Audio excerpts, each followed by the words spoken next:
कहते हैं नारी शक्ति स्वरूपा होती है, यदि वो ठान ले तो कुछ भी कर सकती है। एक ऐसा ही उदाहरण भोपाल की शिवांगी पांडे हैं, जो पारिवारिक जीवन में रहते हुए ग्लोमैन मिसेज इंडिया 2022 का खिताब जीती और आज संपूर्ण समाज के लिए उदाहरण प्रस्तुत किया। शिवांगी पांडे मध्य प्रदेश की राजधानी भोपाल से हैं, जिनका ये सफर भोपाल से शुरू होकर थाईलैंड तक पहुंचता है। नमस्कार, मैं हूं राहुल शिवंशी और आप सभी का स्वागत है। आप देख रहे voice of state news channel जन जन की आवाज। और आज हमारे साथ हमारी मेहमान है श्रीमती शिवांगी पांडे जी, जिन्होंने ग्लैमॉन मिसेस इंडिया 2022 कहें तो 2022 का किताब अपने नाम किया है। जो शिवांगी पांडे जी हैं वह वर्तमान में भोपाल से आती हैं। भोपाल जो कि एक मध्य प्रदेश की राजधानी है, हमारे देश का हृदय है और प्रकृति सुरमई वादियों से सजा हुआ भोपाल, और वहीं से सफर शिवांगी पांडे जी का शुरू होकर थाईलैंड ग्लोमैन मिसेस इंडिया तक का पहुंचा है। उन्होंने सफर कैसे तय किया, एक गृहिणी होते हुए और एक पारिवारिक महिला होती है, उन्होंने इस सफर को किस तरीके से तय किया, क्या आगे उनकी सारी जर्नी रही, हम इस पे चर्चा करेंगे। और उनके परिवार का उन्हें कितना सपोर्ट मिला, उनके पति का, उनके घर वालों का, उनके ससुराल वालों का, उनके जो पारिवारिक उनके माता पिता जी हैं, सभी का सपोर्ट किस तरीके से रहा, इस पे हम लोग आगे चर्चा करते हैं शिवांगी पांडे जी से। नमस्कार मैडम। जैसा कि आपने अभी वर्तमान में कुछ समय पहले, कुछ महीनों पहले आपने मिसेस 2022 का आपने किताब जीता है। आपको इसके लिए तो सर्वप्रथम मेरी तरफ से बहुत बहुत बधाइयां और भविष्य के लिए काफी अच्छी शुभकामनाएं हैं। तो ये जो आपने किताब जीता, ये सफर कहाँ से शुरू होता है और आप थाईलैंड तक के कैसे आपने इस किताब को जीतने में क्या क्या, किस टाइप से आपको कितनी सारी परेशानियों का कुछ सामना भी करना पड़ा होगा, जो कि आप एक परिवार में रहते हुए आपने किताब जीता, तो ये सफर आपका कहाँ से शुरू होता है? एक्चुअली स्कूल कॉलेज लाइफ से ही हाँ मेरा जी। इंटरेस्ट था इस फील्ड में। हाँ जी। और मैं इसको कन्वे करना चाहती थी, आगे लेकर जाना चाहती थी। बट ऐसा हुआ, शादी हो गई, बच्चे हो गए, फैमिली में फिर इन्वॉल्व हो गई, टोटल टिपिकल हाउसवाइफ थी। उसके बाद मैंने कान्हा किसली में ही अपना एक रिजॉर्ट ओपन किया था, सेरेनिटी जंगल रिट्रीट जी। वो रन करते करते मैंने बहुत लोगों से मुलाकात करी, बहुत सारे लोगों से मिली, उनकी परेशानियां सुनी। इसी बीच में मैंने रिलेशनशिप काउंसलिंग के सेशन लेना स्टार्ट किया, बच्चों के बीच में काम करना शुरू किया। तो समझ में आया कि लाइफ को हर दिन जीना चाहिए, अपनी इच्छाओं को मारना नहीं चाहिए। एक्चुअल बीज वहां से पैदा हुआ। फिर मैं वापस, लॉकडाउन आ गया, सब हो गया, तो हम लोग घर में थे। तब समझ में आया कि हर एक पल, जिस बंदे से आज आप मिले हैं, आधे घंटे बाद पता चल रहा है कि वो नहीं है। तो इससे बिल्कुल, काफी हम लोगों ने बहुत बुरा दौर देखा है वो। एग्जैक्टली। तो उसके बाद लगा कि नहीं, लाइफ को आगे मूव ऑन करना चाहिए। फिर पारिवारिक कुछ इश्यूज हुए, जिनसे मूव ऑन करने के लिए लगा कि चलो अपन और कुछ काम कर लेते हैं। जैसा कि आपने बताया कि आप एक सोशल एक्टिविटी भी आपकी रही है, आप एज अ काउंसलर भी वर्क किया है, और जो आप अपने सफर के बारे में बता रही थी कि वो बचपन से एक बीज था, लॉकडाउन के दौरान फिर आपने सोचा कि एक नई जर्नी शुरू की जाए, तो वो थोड़ा क्या था और कैसे आप मिसेस इंडिया के बारे में आपने सोचा? एक्चुअली लॉकडाउन के बाद तो मैंने हर दिन जीना सोचा कि कैसे हम हैप्पी वे में अपनी लाइफ को जी सकते, पॉजिटिव वे में। बट हुआ ये कि इसके बाद हमारा ट्रांसफर, उससे पहले उज्जैन में रहते थे, उसके बाद ट्रांसफर हुआ हमारा भोपाल। भोपाल आने के बाद मेरी मुंह बोली बहन है दीप्ति शरद, वो और मैं काफी टाइम स्पेंड करते थे। तो उसने ऑनलाइन देखा ग्लैमॉन मिसेस इंडिया का ऑडिशन फॉर्म, तो उसने मेरे बिहाफ में फोर्सफुली उसने वो भरा। और जिस दिन ऑडिशन डेट आया, वो मुझे प्रेशर में लेकर, जबरदस्ती लेकर वो गई।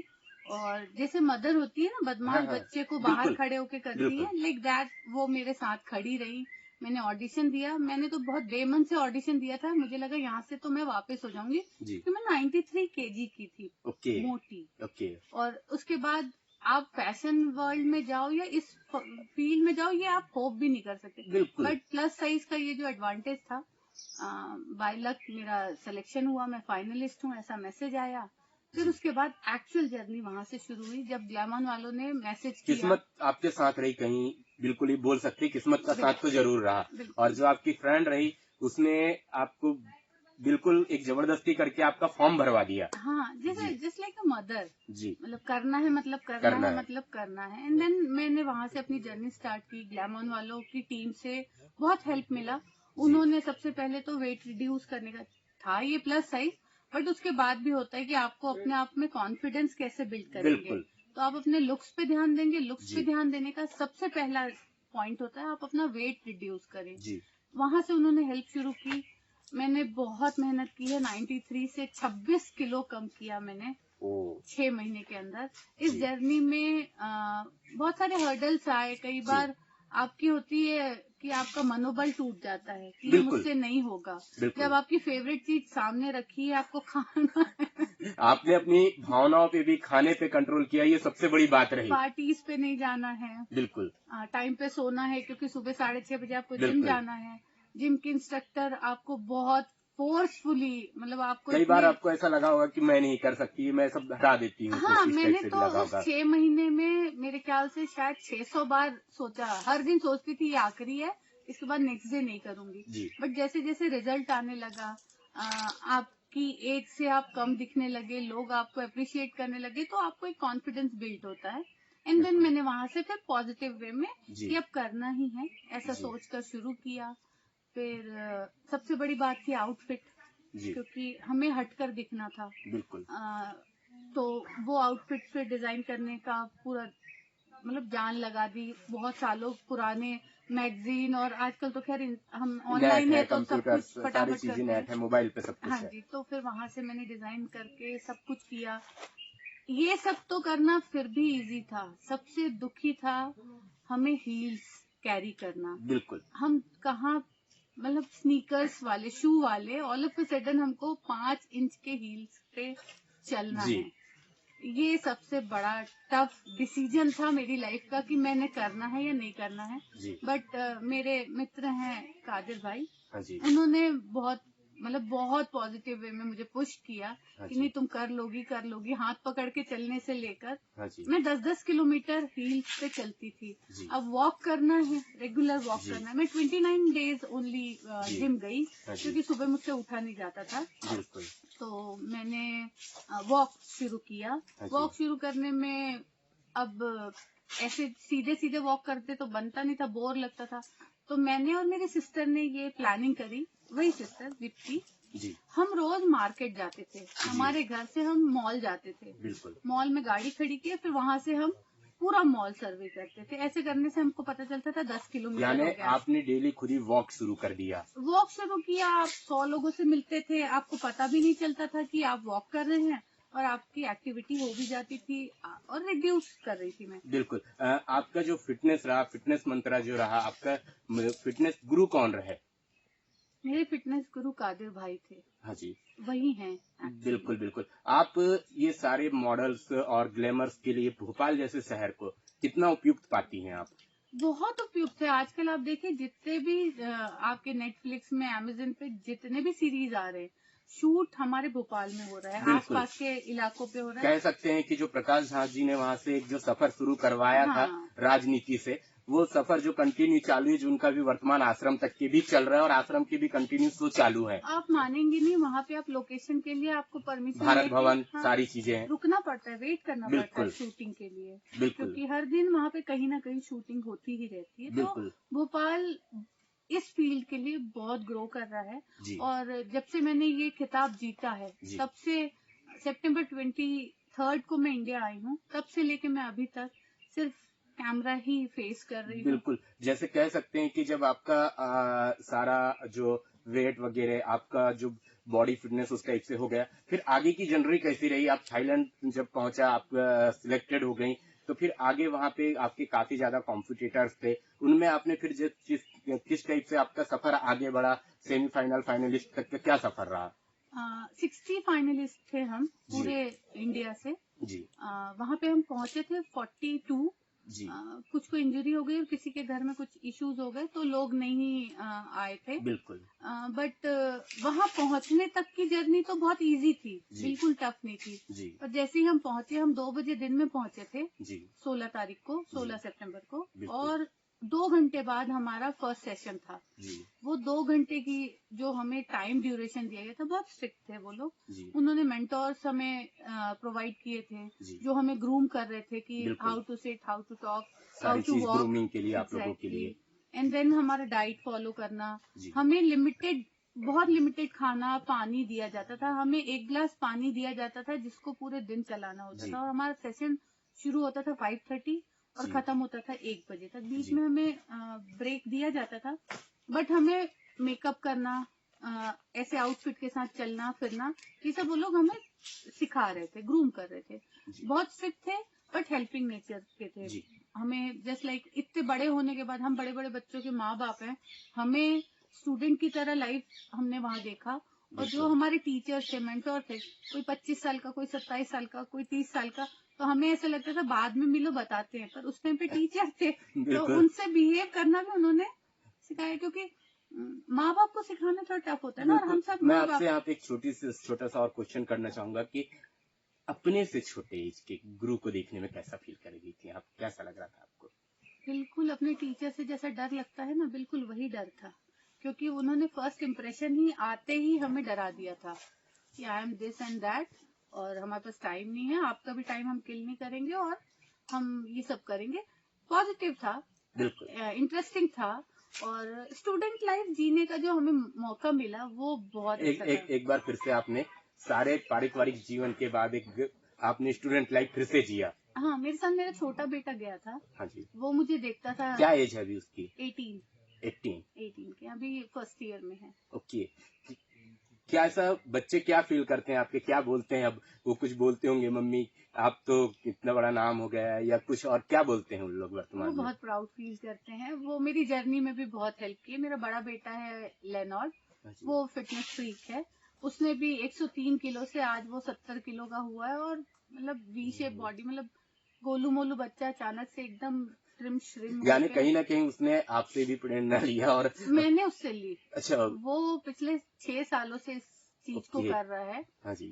वो लोग ट्विंस हैं, हाँ जी। Augustus and Leonard. ओके। 28 साल के हैं दोनों बच्चे दोनों। मेरे। हाँ जी। जी। और उन्होंने भी बहुत मोटिवेट किया, और जब मैं जीत गई हाँ जी। तो माँ बाप बच्चे जीतने पे जो खुश होते हैं वो तो होता ही है प्राइड, जी। बट जो बच्चे माँ बाप के जीतने पे या माँ बाप का कुछ अचीव करने पे खुशी होती है, वो एक्सप्लेन नहीं कर सकती मैं शब्दों में। बिल्कुल। बट छोटा वाला बेटा तो क्राउनिंग के टाइम पे कंटिन्यूस रो रहा था, क्योंकि वो था साथ। हाँ और जब बिल्कुल। बड़े बेटों को पता चला तो हमें तो पता था आप जीत जाओगे वाला जो एक कॉन्फिडेंस बिल्कुल होता है। बिल्कुल। और जब मैं लौट कर आई, मेरा वेलकम बहुत ग्रैंड था। जी। उसमें मैंने अपने बच्चों को देखा पार्टिसिपेट करते, तो एक माँ इससे ज्यादा और कुछ नहीं चाहेगी। बिल्कुल बिल्कुल। जब फाइनलिस्ट जब था और जब आपको अवार्ड्स मिला, ये ग्राउंड मिला, तो आपको कैसा फील हुआ और क्या था वहां का सीन, क्या था पिक्चराइजेशन? जेन्युइनली बताऊं, जब सेकंड रनर अप का अनाउंसमेंट हुआ, मुझे लगा इसमें मेरा नाम होगा, क्योंकि मुझे एक कॉन्फिडेंस आ गया था जी। कि हाँ मैं कुछ तो कर सकती, अचीव कर ली हूँ। कुछ तो अचीव है मेरे पास। हाँ, मैं गुड कुछ स्टूडेंट हूँ। अचीवमेंट हाँ, किया है मैंने। मैं अपने एग्जाम को ठीक से क्रैक करी हूँ, ये मेरा जी। कॉन्फिडेंस था। एंड देन उसमें मेरा नाम नहीं आया, तो फर्स्ट रनर अप में फुल कॉन्फिडेंस था। फर्स्ट रनर अप तो मैं हूँ ही हूँ। जी। फाइनलिस्ट का मैंने इसलिए नहीं सोचा था कि बहुत ऊंची उड़ान भरने की अगर चाह करो और पंख बिल्कुल छोटे हैं तो आप गिर जाओ। बिल्कुल बिल्कुल। तो उसमें भी मेरा नाम नहीं आया। मैं डिप्रेस हो गई कि अब मेरा नंबर कहीं तो नहीं है, पॉसिबल नहीं है। लेकिन भगवान ने कुछ और ही चाहा था आपके लिए। हाँ, तो फिर जब जो अनाउंस कर रहे थे, करण छाबरा, आप जानते हैं, बहुत बिल्कुल बड़े वो बिल्कुल एंकर हैं और सेलिब्रिटी बिल्कुल हैं। बिल्कुल बिल्कुल। तो उन्होंने जब सबसे पूछा कि फाइनलिस्ट कौन होगा, और जब क्या होता है, जो आपके कॉम्पिटिटर होते हैं वो आपका नाम अनाउंस करते हैं, चीखते हैं एक साथ। मैंने पीछे से आवाज सुनी थी, शिवांगी पांडे, और यहाँ से भी आवाज आई जूरी मेंबर का, शिवांगी पांडे। तो वो मेरे लिए बहुत गर्व की बात थी। और फिर अनाउंस हुआ, और उसके बाद तो आप वीडियो देख सकते हैं, मैं सिर्फ रोने के अलावा कुछ भी नहीं किया। वो एक खुशी के आंसू थे। मैं आपको अपनी वो खुशी, अपना वो पल में एक्सप्लेन नहीं कर सकती कि मैं कैसे इमोशनल हो रही थी, खुश भी थी। समझ नहीं आ रहा था कि कैसे अपने आप को मतलब जब हम वॉक कर रहे थे, कैसे मैं क्या करूं, कुछ खुद ही मैं थोड़ा सा सोचने में पड़ गई थी कि मैं भी हो सकती हूँ। हाँ एग्जैक्टली। और जब हम सारे विनर्स आगे जा रहे थे, मैं रोई जा रही थी, तो हमारे जूरी मेंबर्स मुझे नीचे से कहते हैं हंसो हंसो, स्माइल तो दो। तो वो मैं बिल्कुल, ये हमारे लिए भी एक गर्व की बात रही, क्योंकि शिवांगी पांडे जी आती भोपाल से हैं। जैसे कि हम लोग थोड़ा शिवांगी पांडे जी एक भोपाल से रही हैं, एक काउंसलर भी, थोड़ा इस पे भी जरूर चर्चा करेंगे। आप काउंसलर रही हैं, मीडिएशन रही हैं, तो आपने कई पारिवारिक मसलों को, कई परिवार को बिछड़ने से बचाया है। कैसा है आपका काउंसलर सफर, और अभी भी क्या आपने वर्तमान में काउंसलिंग एज अ सफर जारी रखा है क्या?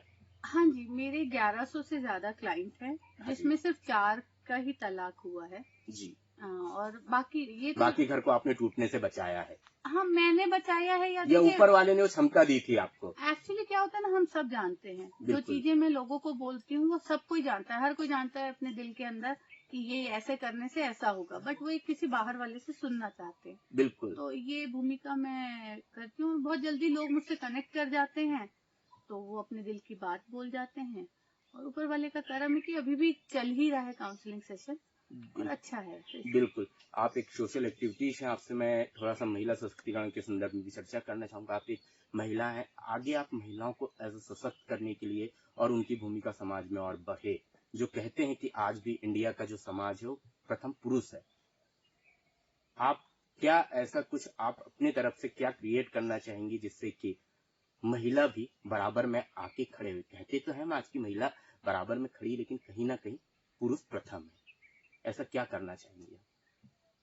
जैसे मैंने किया, घर में जोड़ के रखिए, पॉजिटिव रहिए, अपने घर के काम देखिए। एक बहुत बड़ा फैक्ट है, हो सकता है लोग इस पे मुझे कुछ बोले भी, घर में खाना नहीं बना है ये चिंता एक महिला जॉब पे है वो वहां बैठे बैठे करती है, मेड नहीं आई है ये चिंता उस महिला को घर के बाहर होते हुए भी होती है। यही चिंता एक पुरुष कर ले तो हम महिलाएं उनके कंधे से कंधा मिला के साथ ही खड़े हैं। और शायद मुझे ऐसा लगता है, मे भी आपको लगेगा कि मैं फेमिनिस्ट हूँ या महिलाओं को ज्यादा प्रेफर करती हूँ, कि हम ज्यादा काम करते हैं, हम ज्यादा लोगों को लेकर चल सकते हैं, हम घर बांध के रखते हैं, हम आते हैं ससुराल, पति नहीं आते हैं। हम अपना पूरी दुनिया छोड़ के एक नई दुनिया बसा लेते हैं, एक नई दुनिया को जन्म दे लेते हैं, उसको लेके हम मैनेज कर सकते हैं। तो मुझे ऐसा लगता है एक पुरुष अगर अपनी वाइफ को या माँ को, बहन को जिस वे से मैं बोल रही हूँ उस तरह से सपोर्ट करे तो हाँ, हम इक्वल हो सकते हैं। और रही बात मेरी, तो मैं सभी महिलाओं के साथ एक ही बात कहती हूँ, जब मेरे जैसे, मैं टिपिकल घर में घुस के रहने वालों में से थी, मेरे जैसी महिला आज यहाँ पे आके बैठ सकती है, इंटरव्यू दे सकती है, मेरी कही हुई बातों का लोगों के जीवन में असर हो सकता है। तो हर एक के अंदर एक क्वालिटी है, अपनी क्वालिटी को पहचानिए। जरूरी नहीं है आप फैशन वर्ल्ड में आइए, जरूरी नहीं है आप मिसेस इंडिया का खिताब जीतिए। आप अगर कुकिंग जानती हैं, आजकल आपके हाथ में ऑनलाइन दुनिया है, आप बिल्कुल वहां से आप अपने आप को फेमस कर सकते हैं। और जरूरी नहीं फेमस, आप अगर घरेलू महिला भी हैं तो अपने परिवार में एक सशक्त महिला के तौर पे अपने परिवार को बांध के रख सकते हैं। बिल्कुल, आप देख रहे थे हमारे साथ थी आज हमारी मेहमान ग्लोमैन मिसेस इंडिया 2022 शिवांगी पांडे जी। धन्यवाद। Thank you ma'am.